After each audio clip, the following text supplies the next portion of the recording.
प्रिय भक्तों, अगर आपको यह वीडियो महाशिवरात्रि के महापर्व पर प्राप्त हुई है तो आपके जीवन में बहुत कुछ बदलने वाला है। महाशिवरात्रि के इस महापर्व पर आपको महादेव की असीम कृपा प्राप्त होने वाली है, क्योंकि आज हम आपको महादेव का एक ऐसा मंत्र बताने जा रहे हैं जिस मंत्र के जाप या श्रवण करने मात्र से ही आपका जीवन बिल्कुल बदल जाएगा। इस महापर्व के दिन आपका जीवन खुशियों से भरने वाला है, इसलिए प्यारे भक्तों, इस महामंत्र का जाप अवश्य करें और पूरी श्रद्धा के साथ करें। जिस भी भक्त ने इस महामंत्र का जाप किया है उसे अपने जीवन में अपार सफलता प्राप्त हुई है। उसने जो भी मांगा है उसे वह प्राप्त हुआ है, फिर वो चाहे धन हो या किसी से भी जुड़ी कोई समस्या हो, उसे हर समस्या का समाधान और अथाह धन की प्राप्ति हुई है। इसलिए प्यारे भक्तों, इस मंत्र को साधारण समझने की गलती बिल्कुल भी ना करें, क्योंकि यह मंत्र बहुत ही शक्तिशाली और प्रभावशाली मंत्र है। इस मंत्र का जाप या श्रवण करने से ही इस मंत्र का प्रभाव दिखाई देने लगता है। प्रिय भक्तों, जिस भी भक्त ने इस महाशिवरात्रि के महापर्व पर इस मंत्र का जाप किया है उसे महादेव की असीम कृपा भी प्राप्त हुई है। इसलिए प्यारे भक्तों, आप इस मंत्र का जाप करके महादेव की असीम कृपा प्राप्त करें और अपनी मनोकामनाओं को पूरी करें। अगर आप महादेव का आशीर्वाद प्राप्त करना चाहते हैं तो इस वीडियो को लाइक और चैनल को सब्सक्राइब जरूर कर दीजिए और कमेंट बॉक्स में जय भोलेनाथ अवश्य लिख दीजिए। तो चलिए भक्तों, मंत्र का जाप करना प्रारंभ करते हैं। ओम रुद्राय कर्पूर ज्योतिषे अग्निनेत्राय नमः। सर्वदुष्ट नाशाय स्वाहा। ओम रुद्राय कर्पूर ज्योतिषे अग्निनेत्राय नमः। सर्वदुष्ट नाशाय स्वाहा। ओम रुद्राय कर्पूर ज्योतिषे अग्निनेत्राय नमः। सर्वदुष्ट नाशाय स्वाहा। ओम रुद्राय कर्पूर ज्योतिषे अग्निनेत्राय नमः। सर्वदुष्ट नाशाय स्वाहा। ओम रुद्राय कर्पूर ज्योतिषे अग्निनेत्राय नमः। सर्वदुष्ट नाशाय स्वाहा। ओम रुद्राय कर्पूर ज्योतिषे अग्निनेत्राय नमः। सर्वदुष्ट नाशाय स्वाहा। ओम रुद्राय कर्पूर ज्योतिषे अग्निनेत्राय नमः। सर्वदुष्ट नाशाय स्वाहा। ओम रुद्राय कर्पूर ज्योतिषे अग्निनेत्राय नमः। सर्वदुष्ट नाशाय स्वाहा। ओम रुद्राय कर्पूर ज्योतिषे अग्निनेत्राय नमः। सर्वदुष्टनाशाय स्वाहा। ॐ रुद्राय कर्पूरज्योतिषे अग्निनेत्राय नमः। सर्वदुष्टनाशाय स्वाहा। ॐ रुद्राय कर्पूरज्योतिषे अग्निनेत्राय नमः। सर्वदुष्टनाशाय स्वाहा। ॐ रुद्राय कर्पूरज्योतिषे अग्निनेत्राय नमः। सर्वदुष्टनाशाय स्वाहा। ॐ रुद्राय कर्पूरज्योतिषे अग्निनेत्राय नमः। सर्वदुष्टनाशाय स्वाहा। ॐ रुद्राय कर्पूरज्योतिषे अग्निनेत्राय नमः। सर्वदुष्टनाशाय स्वाहा। ॐ रुद्राय कर्पूरज्योतिषे अग्निनेत्राय नमः। सर्वदुष्टनाशाय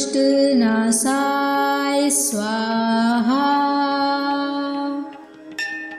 ॐ रुद्राय कर्पूरज्योतिषे अग्निनेत्राय नमः। सर्वदुष्टनाशाय स्वाहा। ॐ रुद्राय कर्पूरज्योतिषे अग्निनेत्राय नमः। सर्वदुष्टनाशाय स्वाहा। ॐ रुद्राय कर्पूरज्योतिषे अग्निनेत्राय नमः। सर्वदुष्टनाशाय स्वाहा। ॐ रुद्राय कर्पूरज्योतिषे अग्निनेत्राय नमः। सर्वदुष्टनाशाय स्वाहा। ॐ रुद्राय कर्पूरज्योतिषे अग्निनेत्राय नमः। सर्वदुष्टनाशाय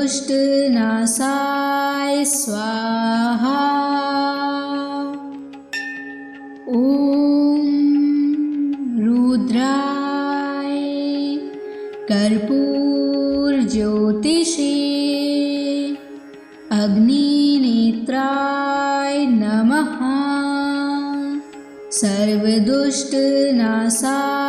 स्वाहा। ॐ रुद्राय कर्पूरज्योतिषे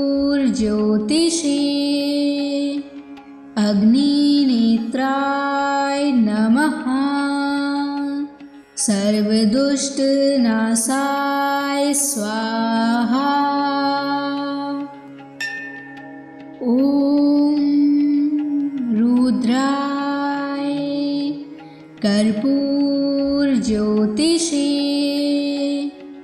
अग्निनेत्राय नमः।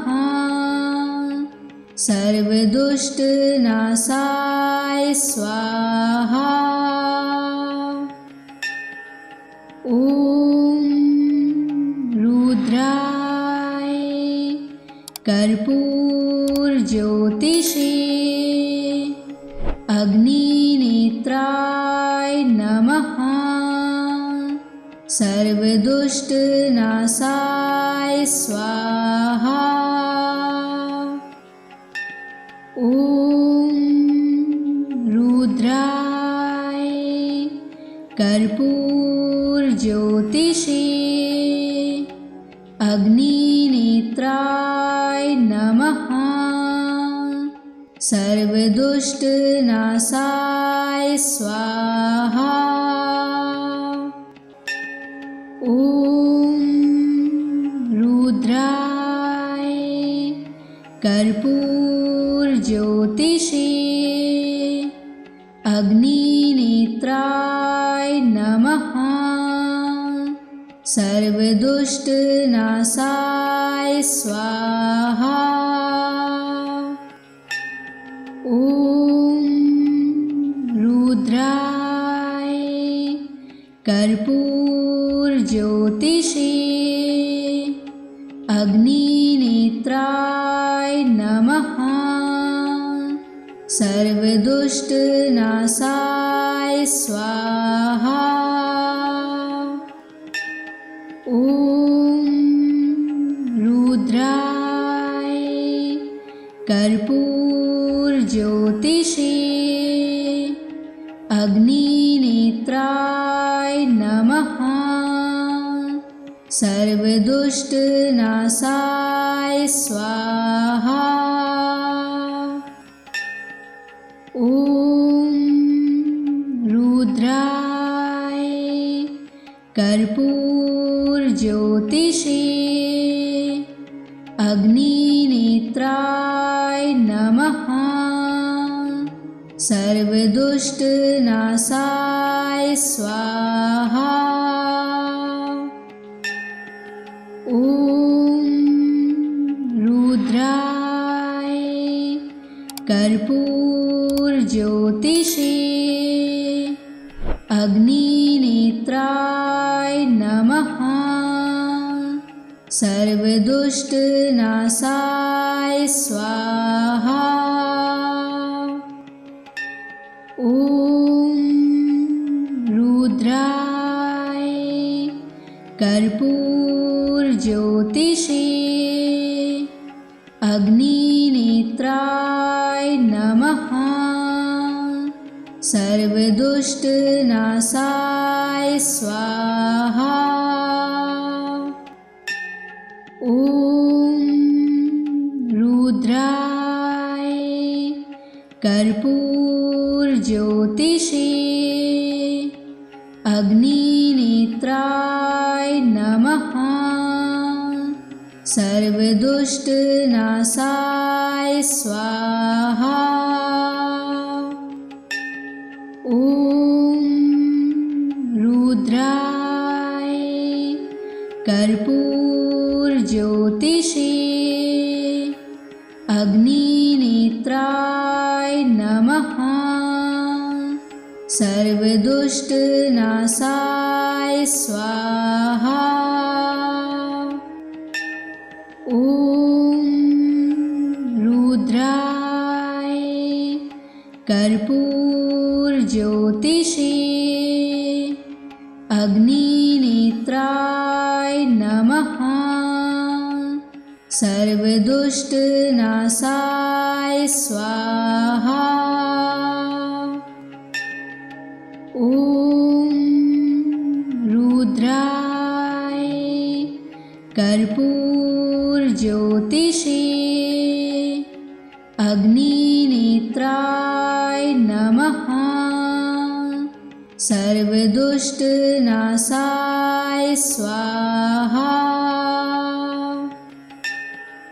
ॐ रुद्राय कर्पूरज्योतिषे अग्निनेत्राय नमः। सर्वदुष्टनाशाय स्वाहा। ॐ रुद्राय कर्पूरज्योतिषे अग्निनेत्राय नमः। सर्वदुष्टनाशाय स्वाहा। ॐ रुद्राय कर्पूरज्योतिषे अग्निनेत्राय नमः। सर्वदुष्टनाशाय स्वाहा। ॐ रुद्राय कर्पूरज्योतिषे अग्निनेत्राय नमः। सर्वदुष्टनाशाय स्वाहा। ॐ रुद्राय कर्पूरज्योतिषे अग्निनेत्राय नमः। सर्वदुष्टनाशाय स्वाहा।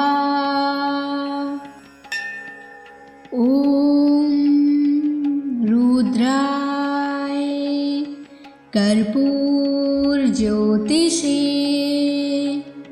अग्निनेत्राय नमः।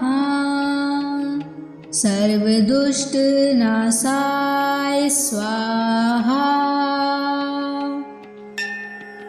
ॐ रुद्राय कर्पूरज्योतिषे अग्निनेत्राय नमः। सर्वदुष्टनाशाय स्वाहा। ॐ रुद्राय कर्पूरज्योतिषे अग्निनेत्राय नमः। सर्वदुष्टनाशाय स्वाहा। ॐ रुद्राय कर्पूरज्योतिषे अग्निनेत्राय नमः। सर्वदुष्टनाशाय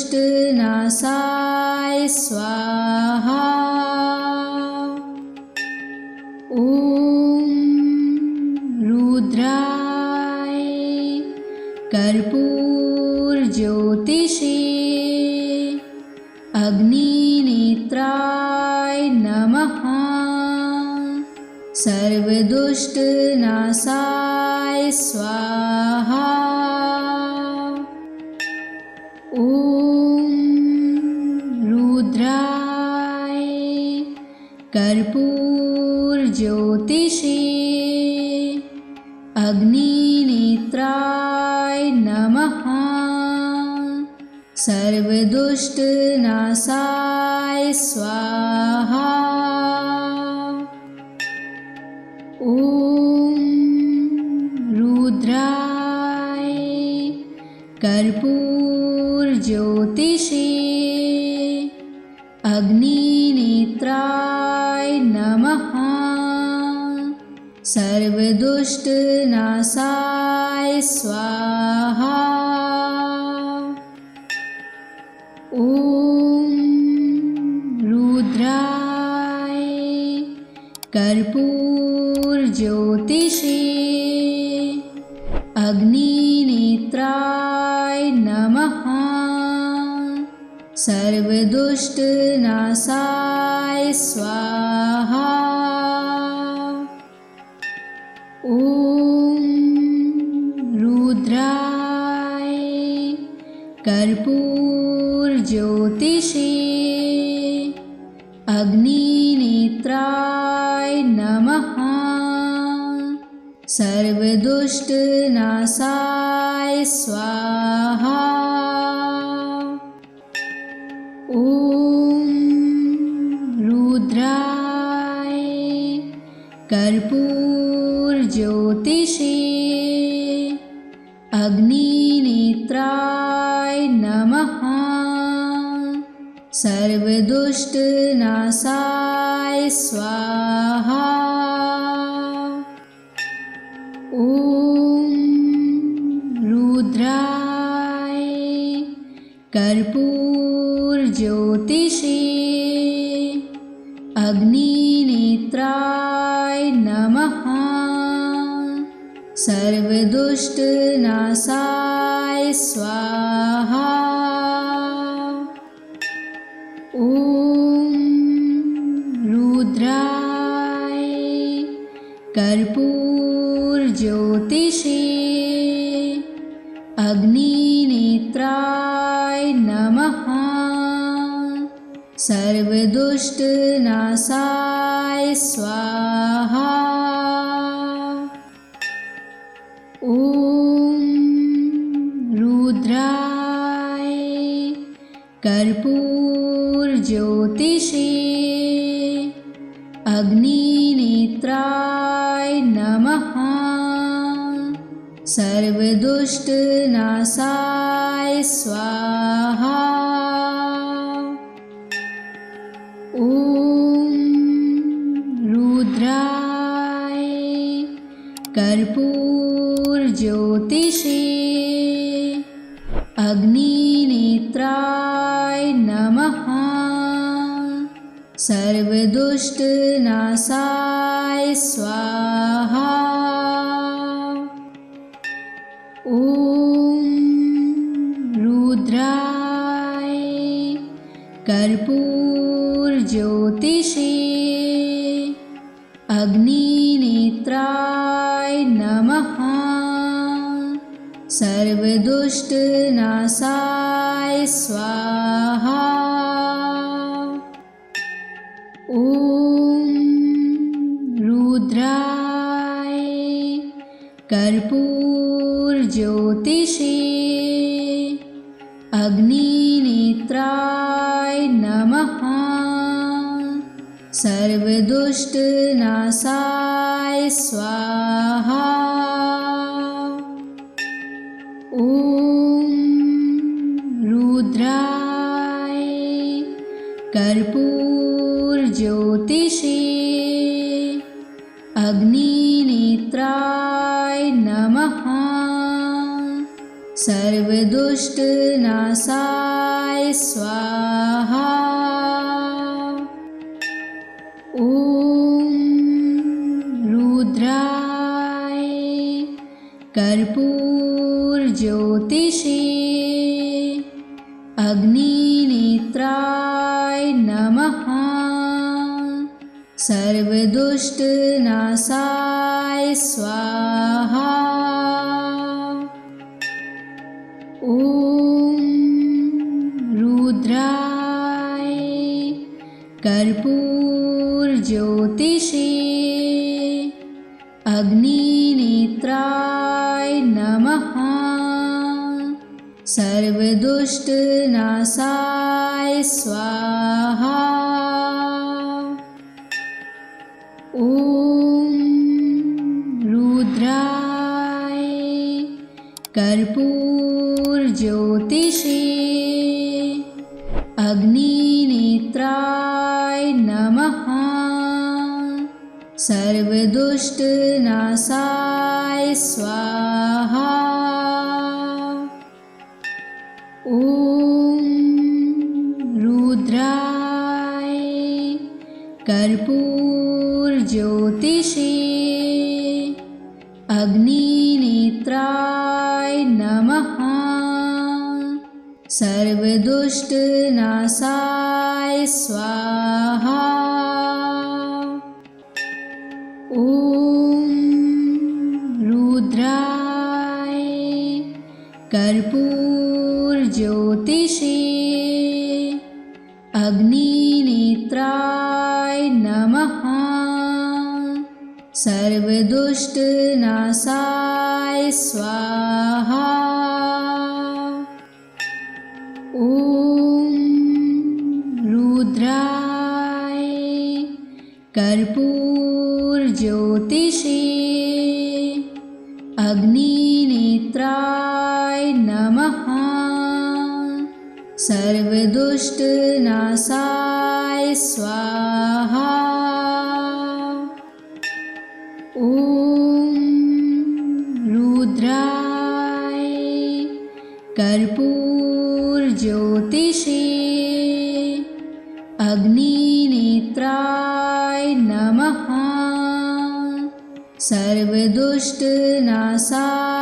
स्वाहा। ॐ रुद्राय कर्पूरज्योतिषे अग्निनेत्राय नमः। सर्वदुष्टनाशाय स्वाहा। ॐ रुद्राय कर्पूरज्योतिषे अग्निनेत्राय नमः। सर्वदुष्टनाशाय स्वाहा। ॐ रुद्राय कर्पूरज्योतिषे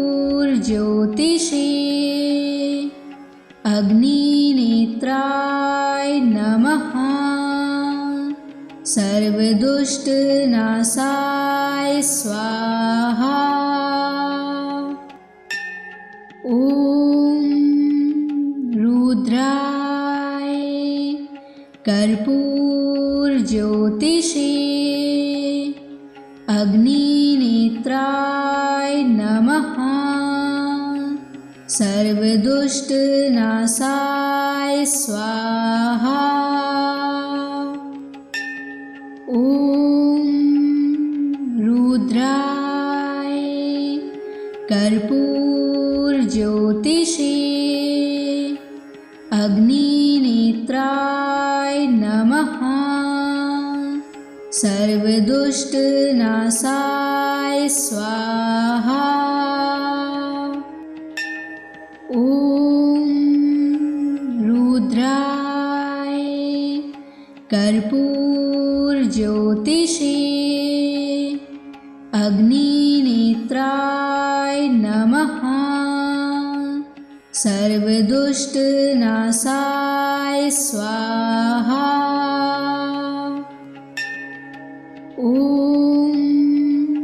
रुद्राय कर्पूरज्योतिषे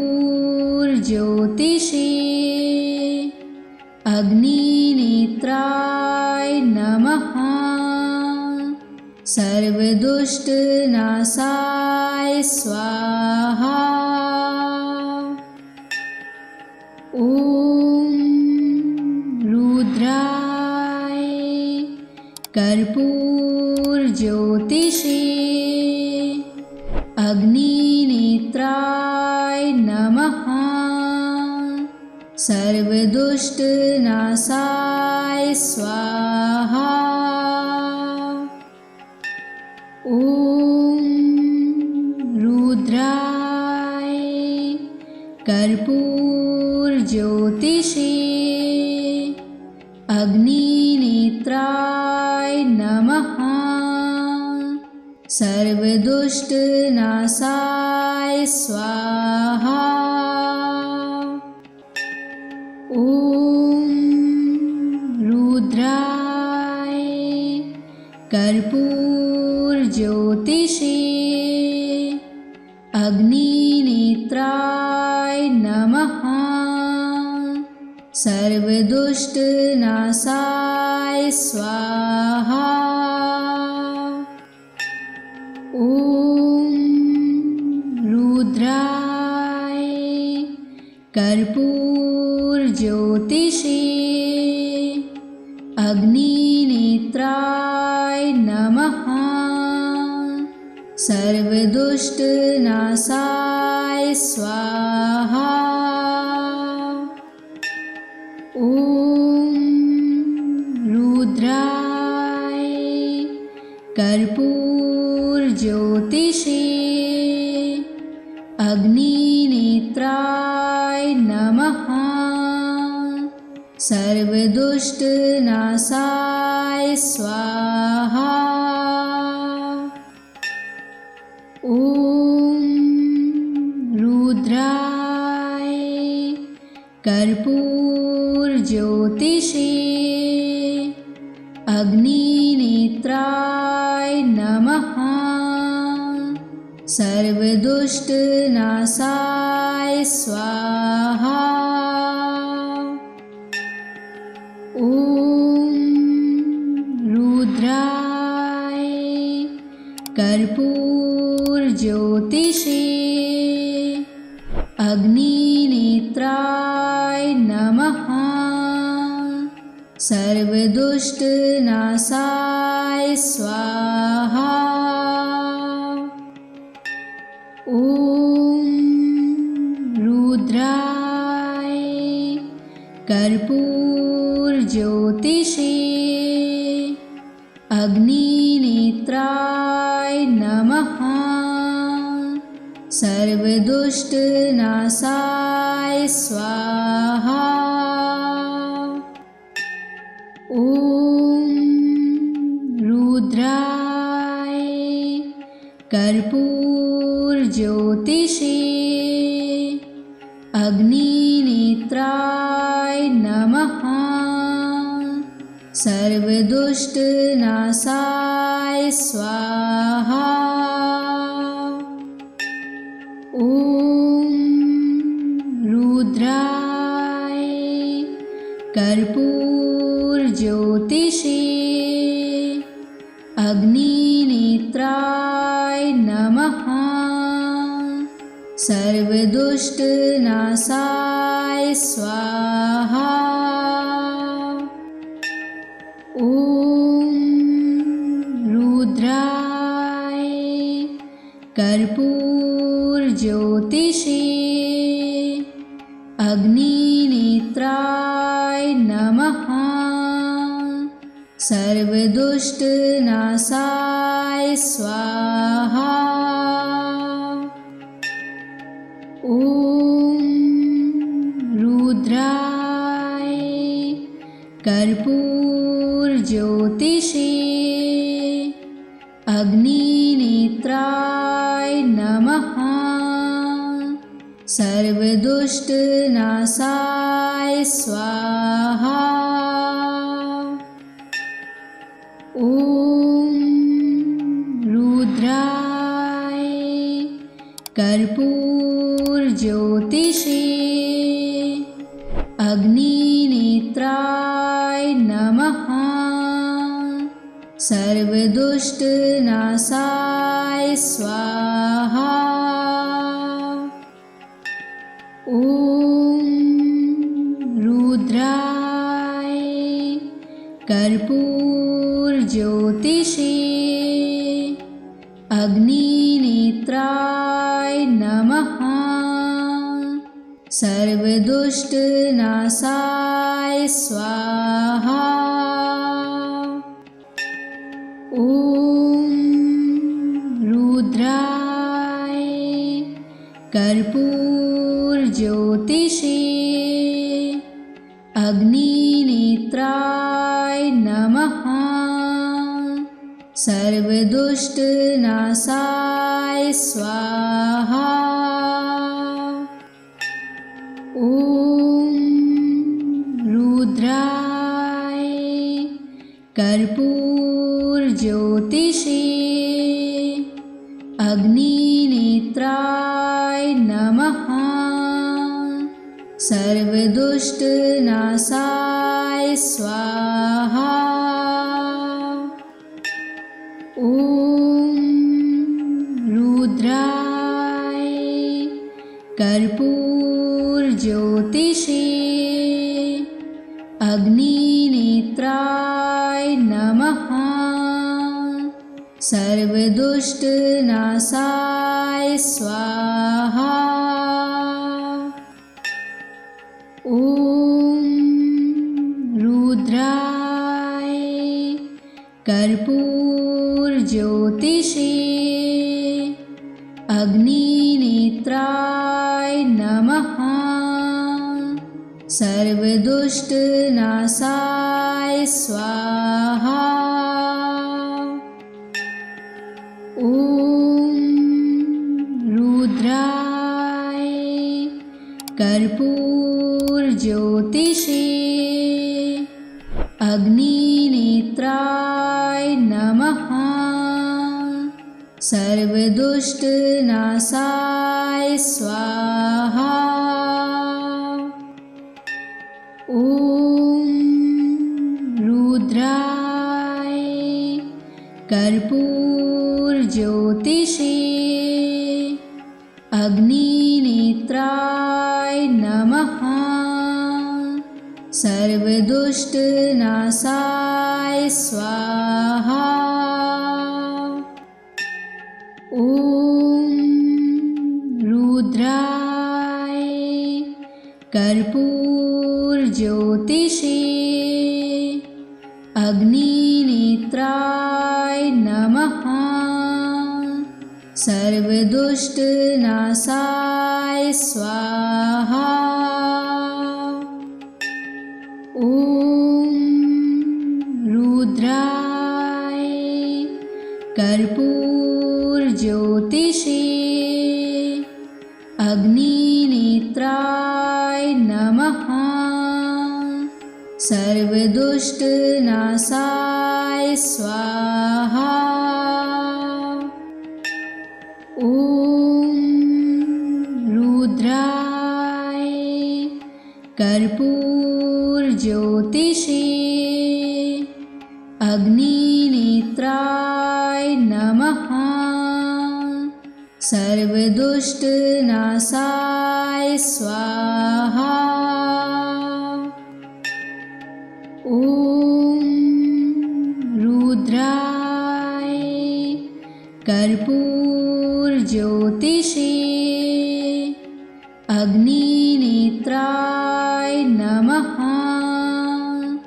सर्वदुष्टनाशाय स्वाहा। ॐ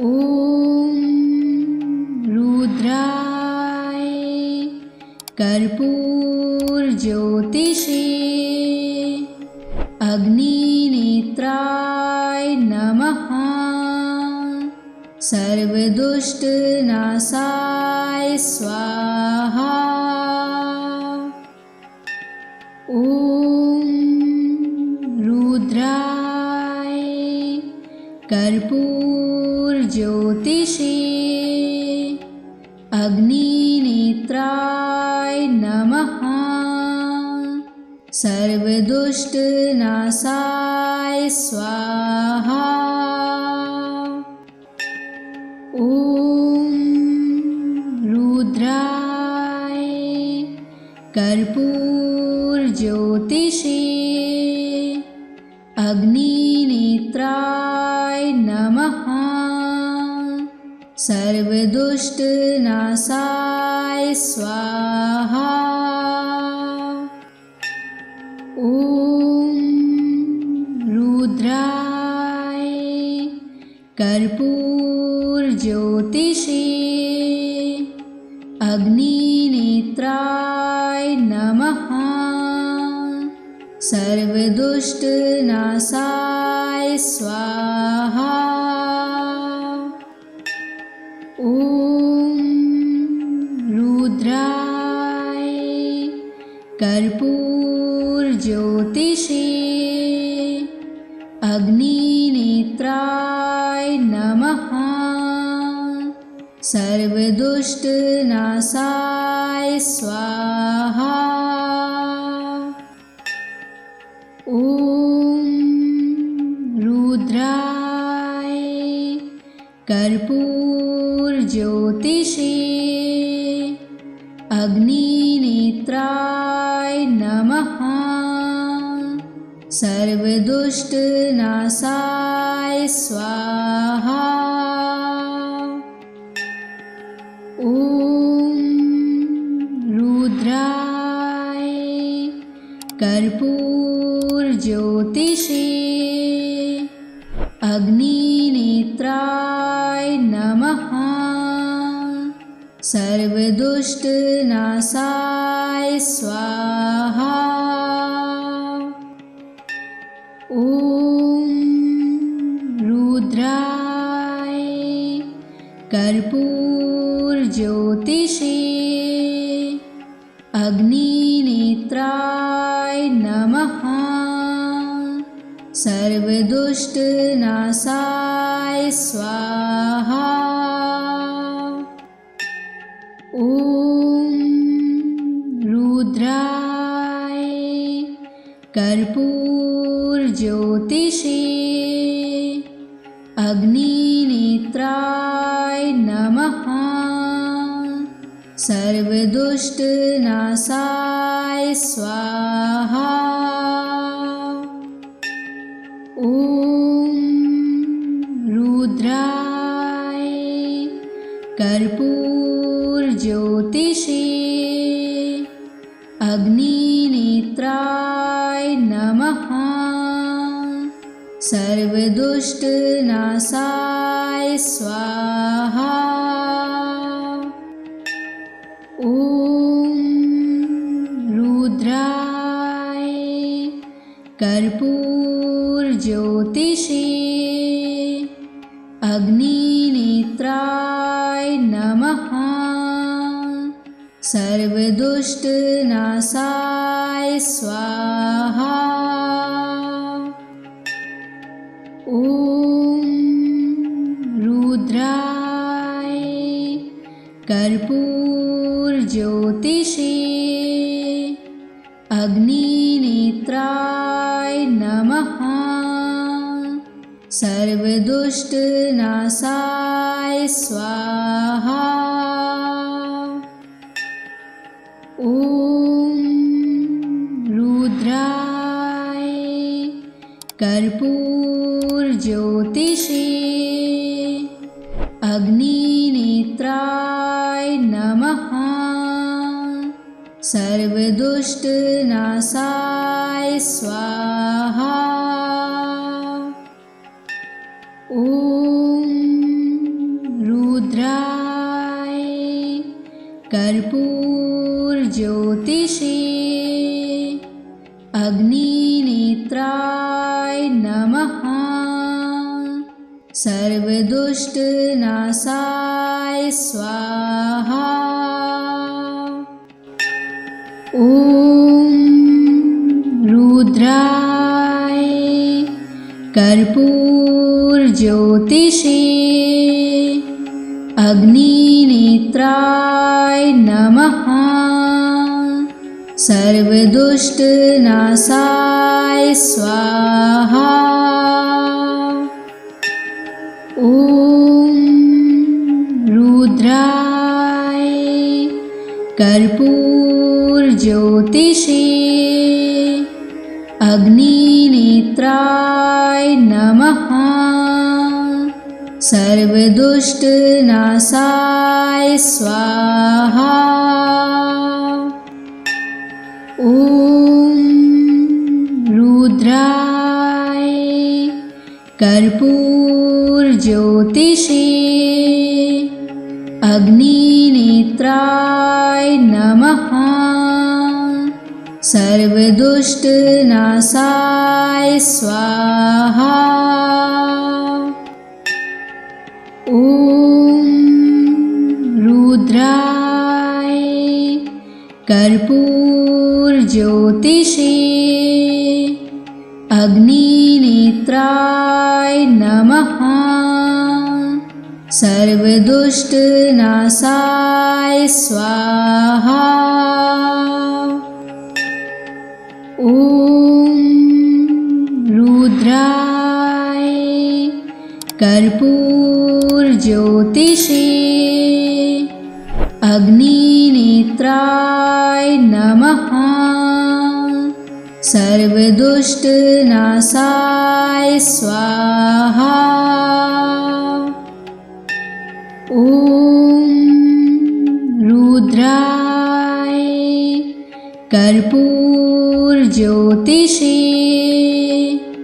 अग्निनेत्राय नमः।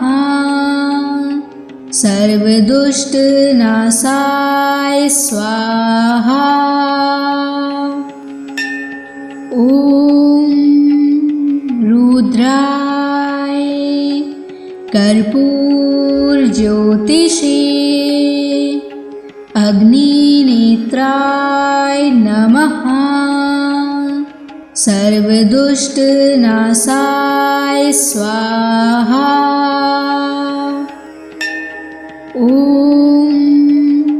रुद्राय कर्पूरज्योतिषे अग्निनेत्राय नमः। सर्वदुष्टनाशाय स्वाहा। ॐ रुद्राय कर्पूरज्योतिषे अग्निनेत्राय नमः। सर्वदुष्टनाशाय स्वाहा। ॐ रुद्राय कर्पूरज्योतिषे अग्निनेत्राय नमः। सर्वदुष्टनाशाय स्वाहा। ॐ रुद्राय कर्पूरज्योतिषे अग्निनेत्राय नमः। सर्वदुष्टनाशाय स्वाहा। ॐ रुद्राय कर्पूरज्योतिषे अग्निनेत्राय नमः। सर्वदुष्टनाशाय स्वाहा। ॐ रुद्राय कर्पूरज्योतिषे अग्निनेत्राय नमः। सर्वदुष्टनाशाय स्वाहा। ॐ रुद्राय कर्पूरज्योतिषे अग्निनेत्राय नमः। सर्वदुष्टनाशाय स्वाहा। ॐ रुद्राय कर्पूरज्योतिषे अग्निनेत्राय नमः। सर्वदुष्टनाशाय स्वाहा। ॐ रुद्राय कर्पूरज्योतिषे अग्निनेत्राय नमः। सर्वदुष्टनाशाय स्वाहा। ॐ रुद्राय कर्पूरज्योतिषे अग्निनेत्राय नमः। सर्वदुष्टनाशाय स्वाहा। ॐ रुद्राय कर्पूरज्योतिषे अग्निनेत्राय नमः। सर्वदुष्टनाशाय स्वाहा। ॐ रुद्राय कर्पूरज्योतिषे अग्निनेत्राय नमः। सर्वदुष्टनाशाय स्वाहा। ॐ रुद्राय कर्पूरज्योतिषे अग्निनेत्राय नमः। सर्वदुष्टनाशाय स्वाहा। ॐ रुद्राय कर्पूरज्योतिषे अग्निनेत्राय नमः। सर्वदुष्टनाशाय स्वाहा। ॐ रुद्राय कर्पूरज्योतिषे अग्निनेत्राय नमः। सर्वदुष्टनाशाय स्वाहा। ॐ रुद्राय कर्पूरज्योतिषे अग्निनेत्राय नमः। सर्वदुष्टनाशाय स्वाहा। ॐ रुद्राय कर्पूरज्योतिषे अग्निनेत्राय नमः। सर्वदुष्टनाशाय स्वाहा।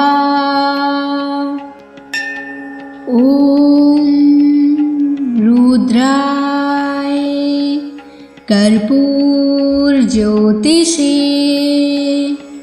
अग्निनेत्राय नमः। सर्वदुष्टनाशाय स्वाहा।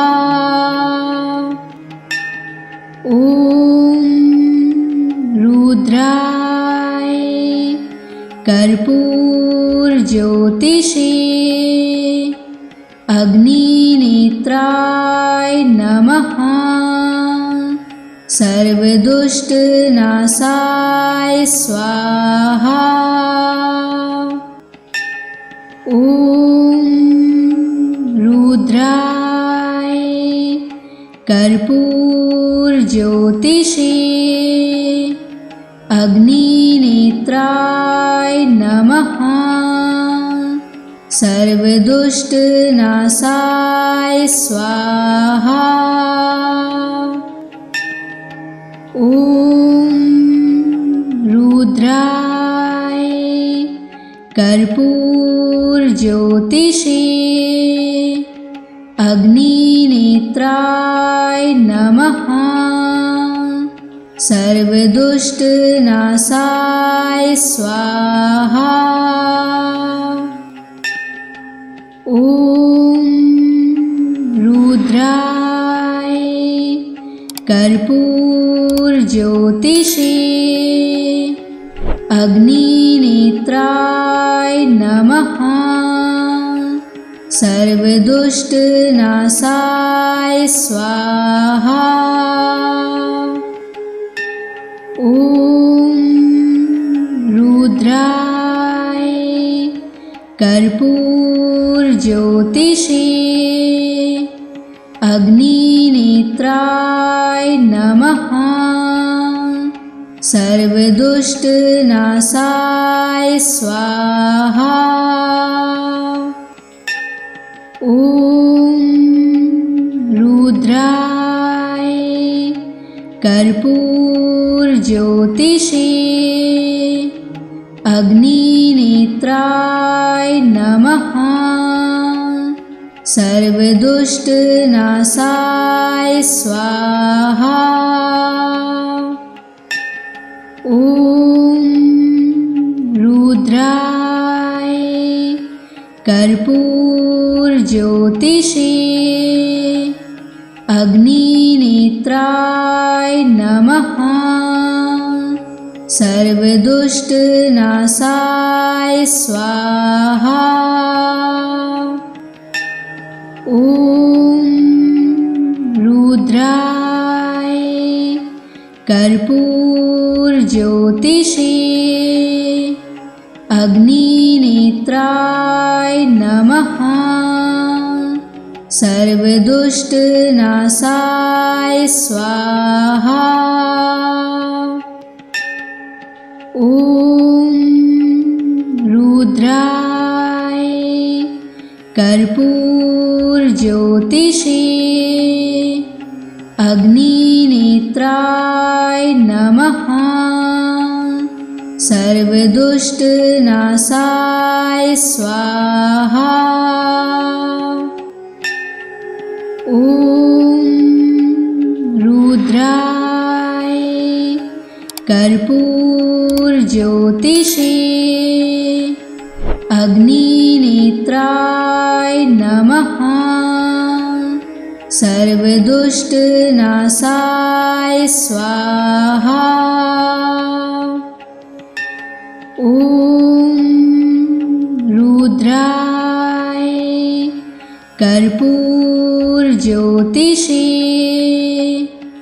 अग्निनेत्राय नमः। सर्वदुष्टनाशाय स्वाहा। ॐ रुद्राय कर्पूरज्योतिषे अग्निनेत्राय नमः। सर्वदुष्टनाशाय स्वाहा। ॐ रुद्राय कर्पूरज्योतिषे अग्निनेत्राय नमः। सर्वदुष्टनाशाय स्वाहा। ॐ रुद्राय कर्पूरज्योतिषे अग्निनेत्राय नमः। सर्वदुष्टनाशाय स्वाहा। ॐ रुद्राय कर्पूरज्योतिषे अग्निनेत्राय नमः। सर्वदुष्टनाशाय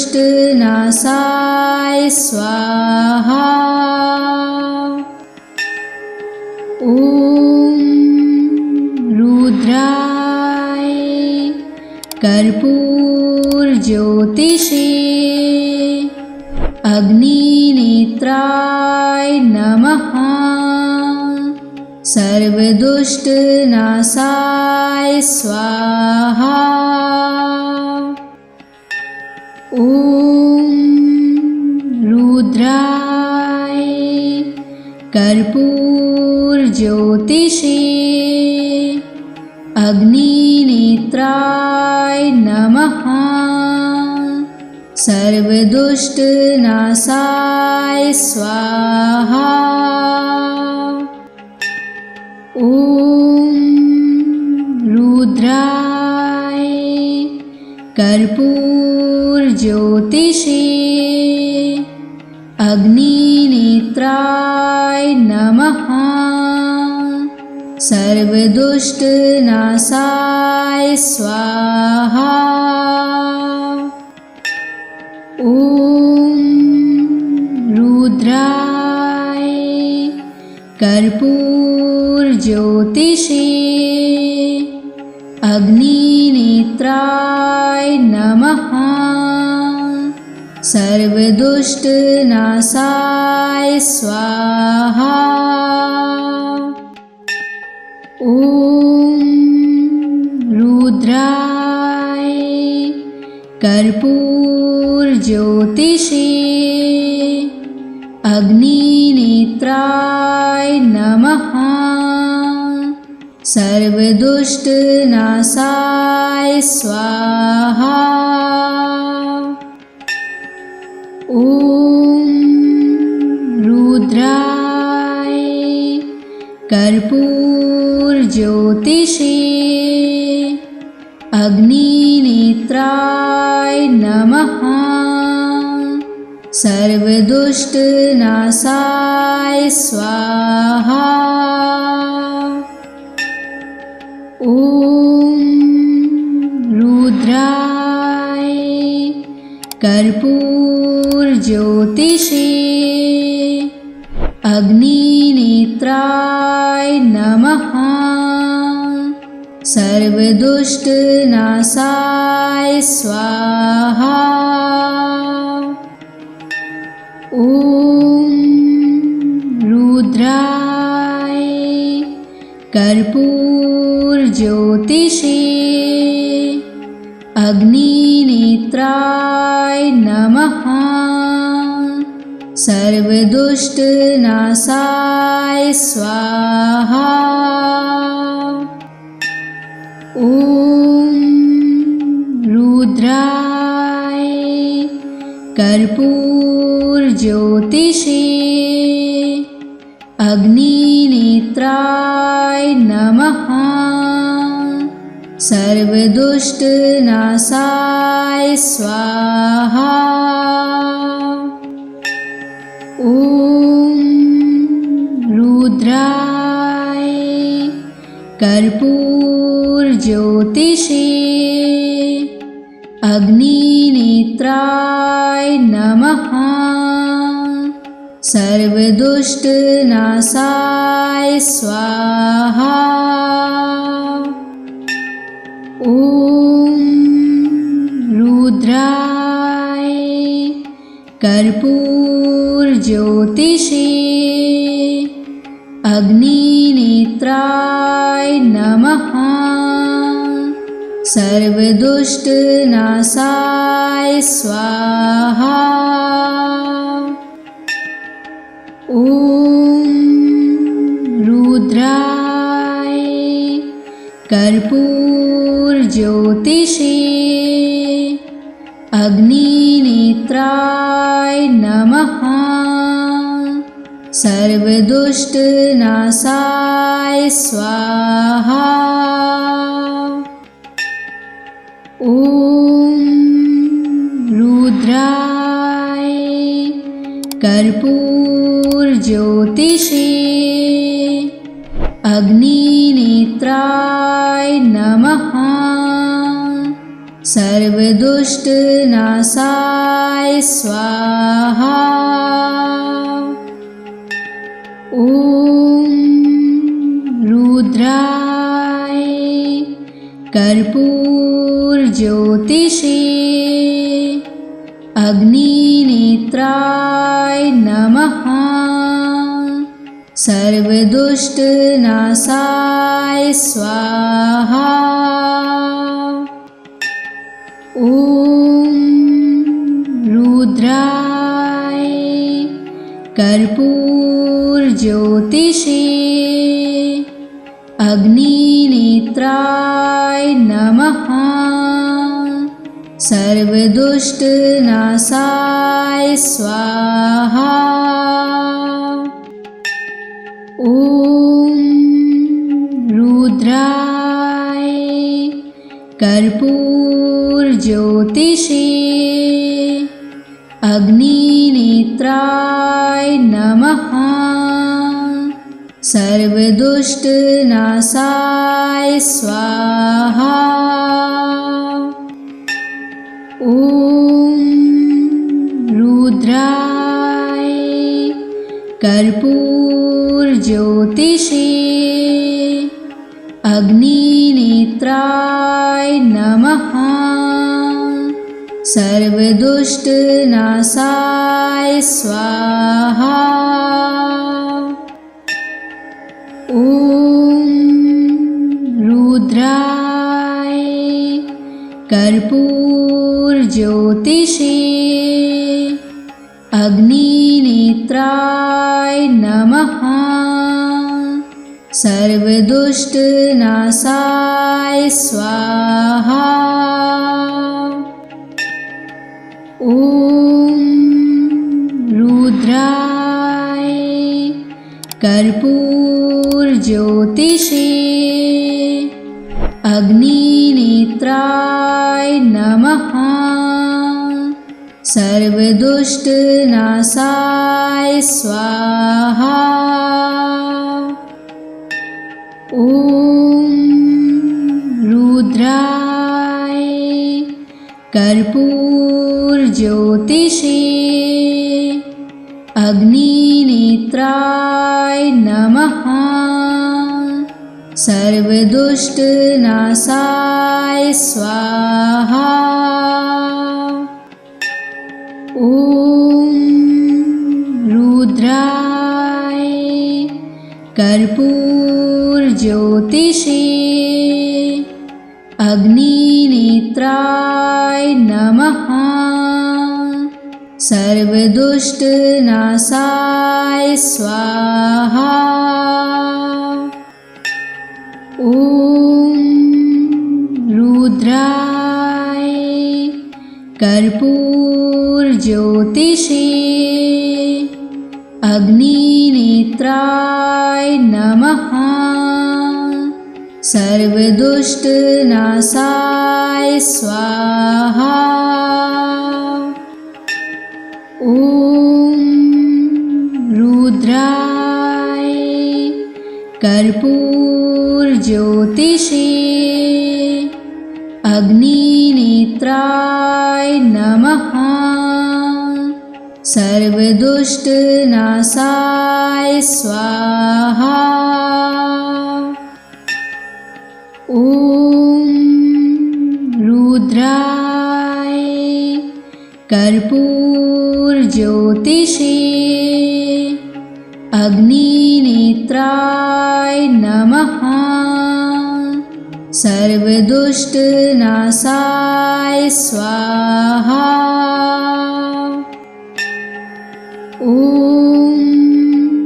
रुद्राय कर्पूरज्योतिषे अग्निनेत्राय नमः। सर्वदुष्टनाशाय स्वाहा। ॐ रुद्राय कर्पूरज्योतिषे अग्निनेत्राय नमः। सर्वदुष्टनाशाय स्वाहा। ॐ रुद्राय कर्पूरज्योतिषे अग्निनेत्राय नमः। सर्वदुष्टनाशाय स्वाहा। ॐ रुद्राय कर्पूरज्योतिषे अग्निनेत्राय नमः। सर्वदुष्टनाशाय स्वाहा। ॐ रुद्राय कर्पूरज्योतिषे अग्निनेत्राय नमः। सर्वदुष्टनाशाय स्वाहा। ॐ रुद्राय कर्पूरज्योतिषे अग्निनेत्राय नमः। सर्वदुष्टनाशाय स्वाहा। ॐ रुद्राय कर्पूरज्योतिषे अग्निनेत्राय नमः। सर्वदुष्टनाशाय स्वाहा। ॐ रुद्राय कर्पूरज्योतिषे अग्निनेत्राय नमः। सर्वदुष्टनाशाय स्वाहा। ॐ रुद्राय कर्पूरज्योतिषे अग्निनेत्राय नमः। सर्वदुष्टनाशाय स्वाहा। ॐ रुद्राय कर्पूरज्योतिषे अग्निनेत्राय नमः। सर्वदुष्टनाशाय स्वाहा। ॐ रुद्राय कर्पूरज्योतिषे अग्निनेत्राय नमः। सर्वदुष्टनाशाय स्वाहा। ॐ रुद्राय कर्पूरज्योतिषे अग्निनेत्राय नमः। सर्वदुष्टनाशाय स्वाहा। ॐ रुद्राय कर्पूरज्योतिषे अग्निनेत्राय नमः। सर्वदुष्टनाशाय स्वाहा। ॐ रुद्राय कर्पूरज्योतिषे अग्निनेत्राय नमः। सर्वदुष्टनाशाय स्वाहा। ॐ रुद्राय कर्पूरज्योतिषे अग्निनेत्राय नमः। सर्वदुष्टनाशाय स्वाहा। ॐ रुद्राय कर्पूरज्योतिषे अग्निनेत्राय नमः। सर्वदुष्टनाशाय स्वाहा। ॐ रुद्राय कर्पूरज्योतिषे अग्निनेत्राय नमः। सर्वदुष्टनाशाय स्वाहा। ॐ रुद्राय कर्पूरज्योतिषे अग्निनेत्राय नमः। सर्वदुष्टनाशाय स्वाहा।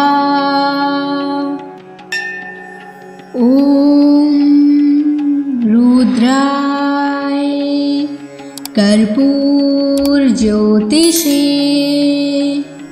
अग्निनेत्राय नमः। सर्वदुष्टनाशाय स्वाहा। ॐ रुद्राय कर्पूरज्योतिषे अग्निनेत्राय नमः। सर्वदुष्टनाशाय स्वाहा।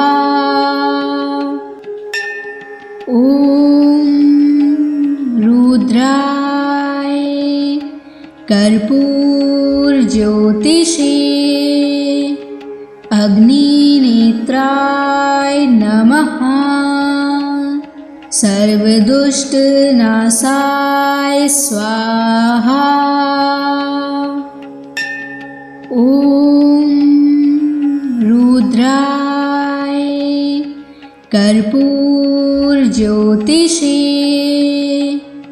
अग्निनेत्राय नमः।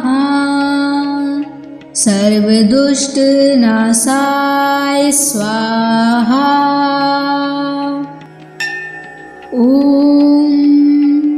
रुद्राय कर्पूरज्योतिषे अग्निनेत्राय नमः। सर्वदुष्टनाशाय स्वाहा। ॐ रुद्राय कर्पूरज्योतिषे अग्निनेत्राय नमः। सर्वदुष्टनाशाय स्वाहा। ॐ रुद्राय कर्पूरज्योतिषे अग्निनेत्राय नमः। सर्वदुष्टनाशाय स्वाहा। ॐ रुद्राय कर्पूरज्योतिषे अग्निनेत्राय नमः। सर्वदुष्टनाशाय स्वाहा। ॐ रुद्राय कर्पूरज्योतिषे अग्निनेत्राय नमः। सर्वदुष्टनाशाय स्वाहा। ॐ रुद्राय कर्पूरज्योतिषे अग्निनेत्राय नमः। सर्वदुष्टनाशाय स्वाहा। ॐ रुद्राय कर्पूरज्योतिषे अग्निनेत्राय नमः। सर्वदुष्टनाशाय स्वाहा। ॐ रुद्राय कर्पूरज्योतिषे अग्निनेत्राय नमः। सर्वदुष्टनाशाय स्वाहा। ॐ रुद्राय कर्पूरज्योतिषे अग्निनेत्राय नमः। सर्वदुष्ट नाशाय स्वाहा।